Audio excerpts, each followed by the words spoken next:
A source is the person who, in exchange for anonymity, briefs a journalist, although it's more often a blogger these days, about what was said in a meeting that was supposed to be private. Prime ministers are well aware of this. Indeed, they often authorize the briefing, meaning that, in most cases, there is no such thing as the unguarded moment or the unintentionally candid comment.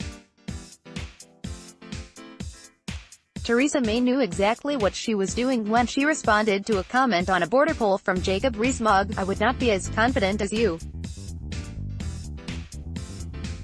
That's not a risk I'm prepared to take. We cannot be confident on the politics of that situation, on how it plays out." She wasn't, of course, addressing her comments to Rees-Mogg at all. They were intended for the DUP and, by extension, all unionists across Northern Ireland.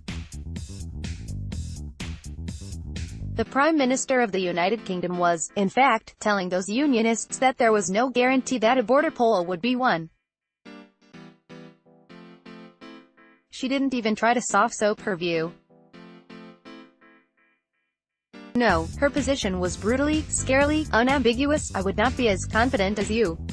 That's an extraordinary thing for a prime minister to say, particularly a prime minister being propped up by the DUP. She and her cabinet have seen the latest polling figures from local company Lucid Talk, a company which has developed an impressive record for accuracy.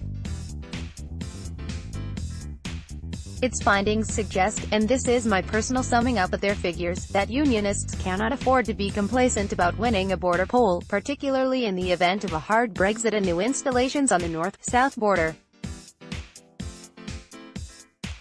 Today Mrs. May will see a new set of figures, published in the early hours of Monday morning. I've posted the link on my Twitter account at @LEKANE221B, which contain the same warnings. While there isn't a majority for an immediate border poll after the UK leaves the EU, only 46.6% overall, 28.5% Protestant, 68.4% Catholic, the figures indicate that if there were such a poll then the pro-union side could win with just 50.3%, 79.3% Protestant, 20.6% Catholic. That's uncomfortably close. The poll also suggests that more Catholics, and I'm aware, of course, that this isn't just a Protestant, Catholic thing, would vote to stay in the UK if the UK as a whole, or just NI, remained in the single market and customs union.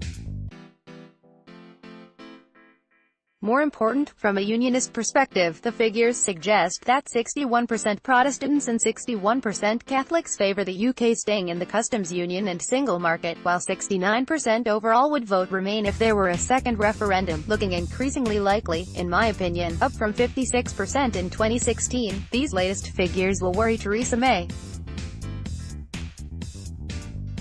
They will also worry the DUP. A hard border and a hard Brexit raise huge problems for both the Prime Minister and her allies.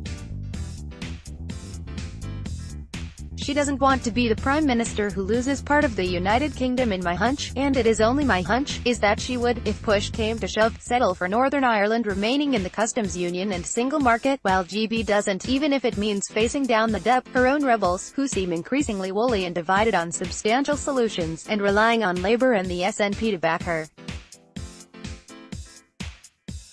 Yes, that could lead to another snap election if the DUP abandon her, but a snap election looks likely anyway, given her problems with her own internal factions. Also, what does the DUP do if she does face them down? Where do they go? Who do they rely on? The union, and local unionism, requires two-way support, and that means that sometimes the smaller partner must yield to the broader, bigger interests of the larger partner. The most interesting aspect of the recent polling is the fact that around 10% of Protestants and 26% of Catholics describe themselves as "don't know" on the UK versus Irish unity debate. That may seem smallish, but it certainly isn't insignificant when the margin between the union and unity seems to be so narrow, and when it probably requires those "don't knows" to give one side or the other a comfortable margin of victory.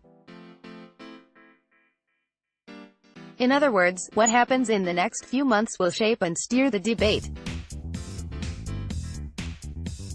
One thing I do know, and I do a lot of panels and conferences, is that people who wouldn't even have entertained a discussion on Irish unity 5 years ago are now prepared to look at the facts and listen to the arguments. There will be the usual temptation to dismiss the polls. Sure, polls have been proved wrong time after time. And I've also heard that politicians suggest that there is nothing to worry about.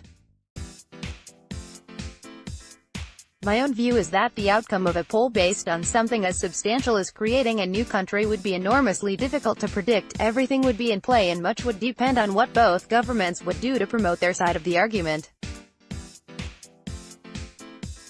Much would also depend on the final deal between the UK and the EU.